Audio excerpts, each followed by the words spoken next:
Hello, എല്ലാവർക്കും നമസ്കാരം. ഇന്ന് നമ്മൾ പരിചയപ്പെടാൻ പോകുന്നത് 2015 മോഡൽ ഒരു വാഗണർ ഉണ്ടോ. ഈ വാഗണർ ബൈക്കിൽ സ്റ്റാർട്ട് ആവുന്നുണ്ട്, പക്ഷേ വണ്ടി മൂവ് ആവുന്നില്ല. അതാണ് കംപ്ലൈൻറ്റ്. അപ്പോൾ അതെന്താണെന്ന് ഫസ്റ്റ് ഒന്ന് നോക്കാം നമുക്ക്. ആദ്യം നമ്മൾക്ക് എന്തായാലും ഈ വാഹനത്തിൽ ഒന്ന് സ്റ്റാർട്ട് ചെയ്ത് നോക്കട്ടോ. സ്റ്റാർട്ടിങ് പ്രോബ്ലം വല്ലതുണ്ടോയെന്ന് നമുക്ക് അറിയാൻ പറ്റും. ഇപ്പോൾ വെഹിക്കിൾ ഒറ്റയടിക്ക് തന്നെ വെഹിക്കിൾ സ്റ്റാർട്ടായിട്ടോ. അപ്പോൾ സ്റ്റാർട്ടിങ്ങിൻ്റെ പ്രശ്നങ്ങൾ വളരെ കമ്മിയാണ്. ഇപ്പോൾ നമ്മൾ ഫസ്റ്റ് ഗിയർ ഒന്ന് ഇട്ട് നോക്കാം. അപ്പോൾ ഫസ്റ്റ് ഗിയർ നമ്മളിട്ടു. ഇട്ട ശേഷം ക്ലച്ചിൽ നിന്ന് കാലെടുത്തു. വണ്ടി മൂവ് ആവണില്ല കേട്ടോ. അതായത് ക്ലച്ചിൽ നിന്ന് ഫുള്ളായിട്ട് നമ്മൾ കാലെടുത്തിട്ടുണ്ട്, എന്നിട്ടും വെഹിക്കിൾ മൂവ് ആവണില്ല. സെക്കൻഡ് ഗിയർ ഇട്ടു. അതിന് ശേഷം ഒന്ന് ക്ലച്ചിൽ നിന്ന് കാലെടുത്തു. അതിന് ശേഷം വണ്ടി നീങ്ങുന്നില്ല. അപ്പോൾ ക്ലച്ച് ഏകദേശം പറ്റ പോയിട്ടുണ്ട് ക്ലച്ച്, അതുകൊണ്ടാണത്. ഇപ്പോൾ റിവേഴ്സും കൂടി ഒന്ന് ഇട്ട് നോക്കാം നമുക്ക്. അപ്പോൾ റിവേഴ്സ് ഇട്ട് നമ്മൾ ക്ലച്ചിൽ നിന്ന് കാലെടുക്കുന്ന സമയത്തും ഇതേ കണ്ടീഷനാണ് കേട്ടോ. വണ്ടി മൂവ് ആവണില്ല.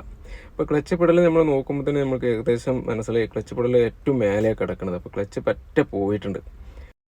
എന്തായാലും ഈ ഒരു വാഗണറിൻ്റെ ക്ലച്ച് മാറ്റേണ്ട സ്ഥിതിയിലാണ്. അപ്പോൾ നമ്മൾക്ക് എന്തായാലും വാഹനത്തിൻ്റെ ക്ലച്ച് നമ്മൾക്ക് അഴിച്ചെടുത്ത ശേഷം നമുക്ക് നോക്കാം എത്രത്തോളം പോയിട്ടോ എന്നുള്ളത് നമുക്ക് അറിയാലോ.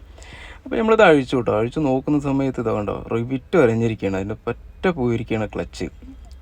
പ്രഷർ പ്ലേറ്റും അതേപോലെ തേഞ്ഞിട്ടുണ്ട്, നല്ല ഗാഡിയായിട്ടുണ്ട്. അപ്പോൾ അതും കൂടി മാറ്റണം. ഫ്ലൈ വീല് നോക്കുന്ന സമയത്ത് ഫ്ലൈ വീലിൽ നല്ല സ്ക്രാച്ച് വന്നിട്ടുണ്ട് കേട്ടോ. അപ്പോൾ അത് നല്ല വൃത്തിയിൽ നല്ലൊരു എമരി എടുത്ത് നമുക്കൊന്ന് ക്ലീൻ ചെയ്ത് എടുക്കാം. അതിൻ്റെ ഫ്ലൈ വീല് ബെയറിംഗ് കൂടി നമുക്ക് മാറ്റാം.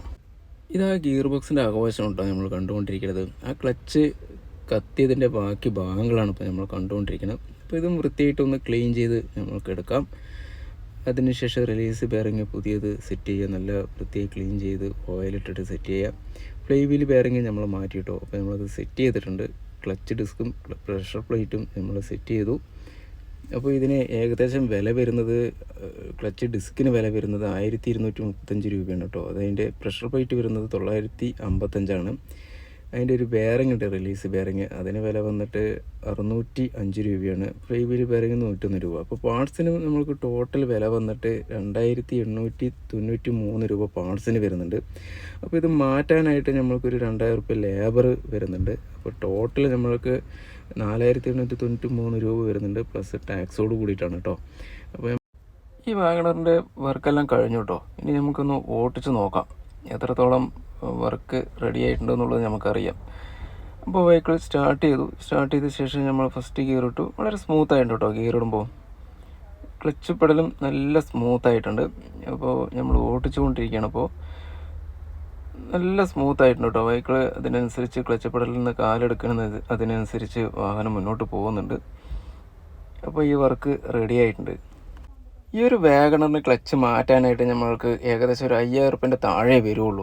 പക്ഷേ ഈ ഒരു വാഹനത്തിന് നമ്മൾക്ക് വന്നിരിക്കുന്നത് ടോട്ടൽ ലേബർ എന്ന് പറയുന്നത് 12000 രൂപേൻ്റെ മേലെ വന്നിട്ടുണ്ടായിരുന്നു. അതിന് കാരണം എന്താണെന്ന് അറിയോ? ഈ ഒരു വാഹനം ബ്രേക്ക് ഡൗൺ ആയതാണ് കേട്ടോ. ആ ഒരു ബ്രേക്ക് ഡൗൺ ചാർജാണ് ബാക്കിയുള്ള ഒരു എമൗണ്ട് വന്നിരിക്കുന്നത്.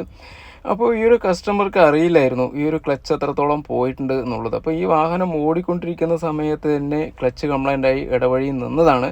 എന്തോ ഒരു ഭാഗ്യത്തിന് സിഗ്നലോ സിറ്റിയിലോ പോയി പെട്ടില്ല. അവിടെ പോയി പെട്ടതാണെന്നുണ്ടെങ്കിൽ ഉറപ്പായിട്ടും നമ്മുടെ ട്രാഫിക് ഒരു 5000 രൂപയെങ്കിലും അതിനൊരു ചാർജ് ചെയ്തിട്ടുണ്ടാവും. അതെന്തോ ഒരു ഭാഗ്യം. നമ്മളൊരു വാഹനം ഉപയോഗിക്കുന്ന ആളാണെന്നുണ്ടെങ്കിൽ എന്തായാലും നമ്മളൊന്ന് വർക്ക്ഷോപ്പിലൊന്ന് ഇടയ്ക്കെപ്പോഴെങ്കിലും കയറ്റിയ ശേഷം എല്ലാ ഭാഗങ്ങളും ഒന്ന് ചെക്ക് ചെയ്യാം കേട്ടോ. അല്ലെങ്കിൽ എത്ര ബുദ്ധിമുട്ടാണെന്നറിയോ. ഈ ഒരു കേസ് വന്നപ്പോൾ തന്നെ കസ്റ്റമർക്ക് ഒരുപാട് ബുദ്ധിമുട്ട് വന്നു. അതായത് വർക്ക്ഷോപ്പിലേക്ക് കോൺടാക്ട് ചെയ്യേണ്ടി വന്നു. അതിനുശേഷം ബ്രേക്ക് ഡൗൺ സർവീസിന് കോൺടാക്ട് ചെയ്യേണ്ടി വന്നു. വണ്ടി അത്രത്തോളം വൈകി, കസ്റ്റമർ സമയം അത്രത്തോളം പോയി.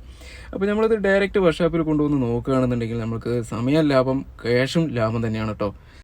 ഇതേപോലെ വ്യത്യസ്ത വീഡിയോകളുമായി ഇനിയും നമ്മൾക്ക് കാണാം. എൻ്റെ ഈ ഒരു വീഡിയോ നിങ്ങൾക്ക് ഇഷ്ടപ്പെട്ടാൽ സബ്സ്ക്രൈബ് ചെയ്യുക, ബെൽ ബട്ടൺ അമർത്തുക, ഷെയറും കൂടി ഒന്ന് ചെയ്യണേ.